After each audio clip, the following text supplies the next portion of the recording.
அணியில் ஏகதேச உருவக அணி அப்படின்னா என்னென்னு பார்ப்போம்.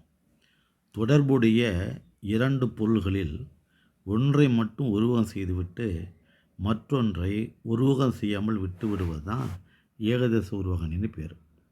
இப்போது பிறவி பெருங்கடல் நீந்துவர் நீந்தார் இறைவனடி சேராதார், இந்த திருக்குறளில் பார்த்திங்கன்னா, பிறவி என்கிற இந்த பெருங்கடலை நீந்தணும் என்று நாம் நினைத்தோமானால் இறைவனுடைய அடியை சேர வேண்டும்.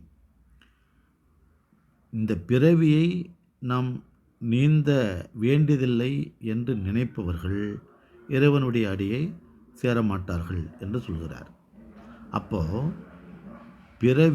இந்த பிறவியை பெருங்கடலாக உருவகம் செய்த வள்ளுவர் இறைவனுடைய அடியை தெப்பமாக தான் உருவகம் செய்திருக்கணும், இல்லைங்களா?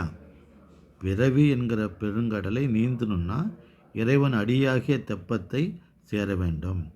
அப்படி இறைவனுடைய அடியாகிய தெப்பத்தை சேரவில்லை என்றால் பிறவி என்கிற பெருங்கடலை நீந்த முடியாது என்ற பொருள் தானே சொல்லியிருக்கணும்.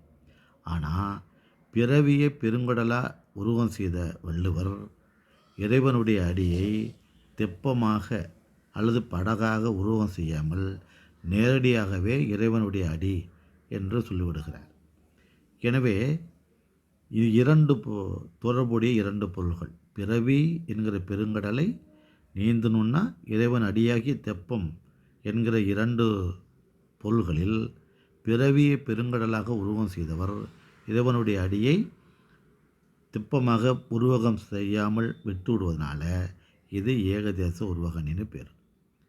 தொடர்புடைய இரு பொருள்களில் ஒன்றை மட்டும் உருவகம் செய்துவிட்டு மற்றொன்றை உருவகம் செய்யாமல் விட்டு விடுவதுதான் ஏகதேச உருவக அணின்னு பேர். பிறவி என்கிற பெருங்கடலை நீந்தணும்னா இறைவனுடைய அடியை சேர வேண்டும்.